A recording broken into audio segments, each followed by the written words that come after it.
Ton of new content to go over in Hockey Ultimate Team, as well as a new set that will get you an X Factor Choice Pack. Let's jump into all the latest content. So I think the best place to start is that new X Factor Choice Pack that everyone can acquire, because it's probably going to be what everyone is going to want to focus on. It is in the quest for the Hut 99 sets, the newest set that comes out every Tuesday at 5 p.m. It's going to require 8 of the XP collectibles, as well as 27 gold player items. If you want to know if you should rush out and do this, the answer is yes. You want to try and do this during the Fantasy Hockey event. The reason being is that the Fantasy Hockey event, I did get confirmation from EA that the Master Set player items that have X Factors as well, so all of them except for Rasmus Sandin, they will go up and unlock their tiers whenever their Fantasy Hockey card passes them. So, for example, the X Factor to increase Trevor Zegras, once this Fantasy Hockey Zegras gets into the mid-80s, the X Factor portion for Trevor Zegras will unlock, meaning that for a price, you can continue upgrading them. Why that's important is simply because power-up collectibles, while they are what is used to upgrade every upgradable player, they are much more abundant in NHL 24 than they were in NHL 23. For example, to get a 99 overall card for their X Factor, it would cost you 47 power-up collectibles. However, this year, you can acquire power-up collectibles in a much easier fashion. You get them for all of the objective paths. You get them from trading in various overalls. There's a lot of sets. It is much easier to acquire power-up collectibles. So, if you are able to do the X Factor choice set from the XP path, here is what I would recommend. Obviously, Connor McDavid's number 1. And honestly, so is Cale Makar. However, after that, unless there is a card you're specifically looking for, I would go with every single other X Factor that has a Fantasy Hockey Master Set player item. So, Zegras, Doughty, Suzuki, as well as Tomas Hertl, I would pick that card and hold on to him in case the Fantasy Hockey card explodes, and you can continue upgrading. I think we need to see how bad the value is. Once you get into the 90s, it is going to cost you an awful lot, but at least you know that you'll be able to upgrade that card at will. And again, if one of the Fantasy Hockey cards pops off, let's say Zegras goes 20 goals in 20 games, at least you've got a safety net where you can go and get that card up to 99. On top of that, if their fantasy card doesn't pop off, they're still going to receive their regular monthly updates through various other event cards and things like that. So it's just much safer if you are doing the X Factor Choice Pack. I would definitely select one of the Fantasy Hockey cards if you are going to pick one. Like I said, McDavid, Makar, those guys obviously pick them, but the other ones, I would go with any of the Fantasy Hockey cards. Now, the Heritage Classic is this weekend between the Edmonton Oilers and Calgary Flames. It's an outdoor game. There are 12 new cards, 6 per side. Whoever wins will get a +1 overall boost to their player items. You need to remember that skating does not go up. They've already received their +1 to skating, so just keep that in mind. We'll start with the Calgary Flames. We've got the 6'6" Nikita Zadorov, 248, 79 overall, 82 speed and acceleration. Just far too slow. Obviously great in his own end, but if he gets up to 80 overall, it's still going to be very difficult to use. If you are looking for someone gigantic that you could use, the 83 Zdeno Chara is probably a better option. Noah Hanifin checks in next, 6'3", 207, does have the two-way defenseman synergy, which is one of the better ones, and he's got 85 speed and acceleration, which again is on the very low end, but kind of on that borderline where you'd still be able to use him a little bit. Two-way defenseman is a very good synergy, helps with defensive awareness, so on top of that, also helps with stick checking. Again, if you are a no money spent team looking for a bottom pairing defenseman or a Calgary Flames fan, Noah Hanifin's not a bad option. Nazem Kadri is up next, 6', 185 with two-way forward. Unfortunately, his face-off rating is only 80 overall, and two-way forward's a little bit more difficult to activate. 86 speed and acceleration is okay, but his size is just okay. Very average across the board. Then we got Jacob Markstrom, my man. His base card and then his game day card have me convinced. I will go with Jacob Markstrom whenever there is a new card. We'll talk about how you can create these cards. But again, if he goes up to an 85, it's only going to improve his attributes. If you've used Jacob Markstrom, there's a very small portion of the player base that has not been impressed by him.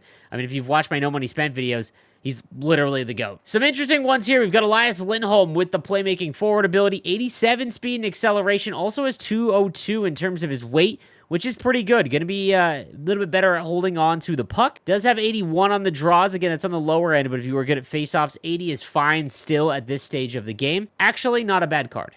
And again, if they do win, they would go up +1 everything else, helps out his face-off rating as well as his shot and hand stats. Not terrible. And then lastly, I didn't realize Jonathan Huberdeau actually had some decent skating. 89 speed and acceleration, 87 agility, and then some high 80s hand stats, has the playmaking forward synergy. Again, pretty tough to activate, but there are quite a few playmaking forwards, so you might be able to get all the hand stats and the agility bonus. Not a bad card at all. This is actually pretty usable as a left-handed forward. On to the Edmonton Oilers. We've got the 81 overall Matthias Ekholm, 6'4", 215 with two-way defenseman. Again, just too slow. Even at this stage of the game, it is going to be very difficult to use this card given his skating. Jack Campbell, 6'3", 207. A serviceable goaltender. Anyone that's above 6'2" is really useful. It really doesn't matter in all honesty, but you can get yourself a Jack Campbell card. Then we've got Darnell Nurse at 83 overall, 6'4", 221, 85 speed and acceleration. Again, right on that cusp. Not terrible. If you get two-way defenseman activated, 88 in defensive awareness, and he's so big that he's going to be half decent in his own zone. Zach Hyman checks in next with a two-way forward synergy, 83 speed and acceleration, 82 agility, at 84 overall. Like, he is just a brutal skater in this game. Hard pass. Then we've got Leon Draisaitl, 87 overall, 6'2", 208, with shooting boost and sniper forward, which is actually a nasty combination because it gets his shot into the 90s.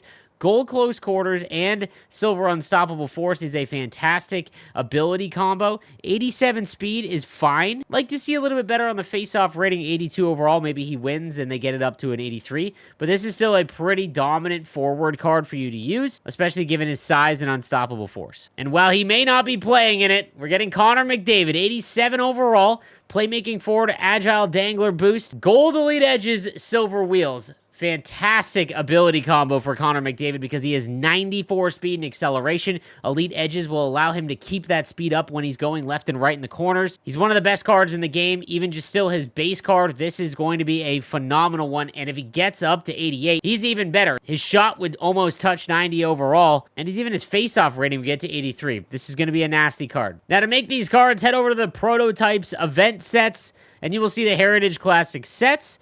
To make all of these cards, it will require a number of the Hut 24 collectibles. I know the collectibles are super confusing. If you want to watch, I have a full collectible video that will go over all the types of collectibles for you. But essentially how it breaks down in terms of cost, with the 84 overall specifically, you can get a collectible for 3,500 coins. Now, that means at that price point, Connor McDavid as well as Leon Draisaitl would both cost 210,000 coins, which obviously is not worth it. Connor McDavid right now, his base card is going for around 100,000 coins. And honestly, if his 88 wins, it might even drop it a little bit more. So I'd much rather have 86 Connor McDavid for 100,000 than going 210,000 for his 88. Now, if you're an Edmonton Oilers fan, shoot your shot. I like that. Definitely not worth it for Leon Draisaitl. And again, all the other ones are really not worth it when it comes to making them. The only reason I would ever make them is because I just couldn't find them on the auction house, but they're pretty abundant. For example, Zach Hyman's going to cost you 42,000 coins. And as you saw, that's just really not worth it. The interesting one is Jacob Markstrom would again cost you about 42,000 coins. I never recommend spending your coins on a goaltender, but if he gets up to 85, he might hold his value. And again, just to double check, his tradable card is going for about 50,000 when it comes to Markstrom. There's one up in bid. This is PS5, so on new gen. So just have an eye before you're about to make one of these. Because you might be able to find them for a bit cheaper. Now let's go over some of the live moments cards. This 86 Jack Hughes is low-key gross. Gold Elite Edges, Silver Unstoppable Force is a nasty combo on a card like this. 91 speed, 92 acceleration. If you're able to get playmaking forward and agile dangler boost activated, he gets almost max agility. His hand stats are all in the mid-90s.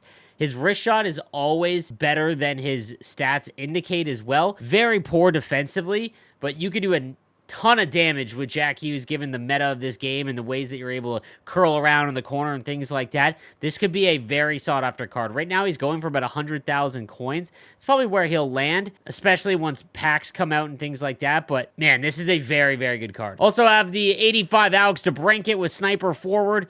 Again, if you are looking for a fast winger, then this could be a decent option for you, especially with sniper forward. He's got 91 speed, 91 acceleration, but 78 balance, 72 body checking. Like, you're just simply not getting the puck off of anyone, and you're really going to lose it easily to anyone that has any sort of decent body checkers, but still a very fast card. That will do it for the content today. Let me know what you think in the comments section down below, and I'll see you next time. Have a good one.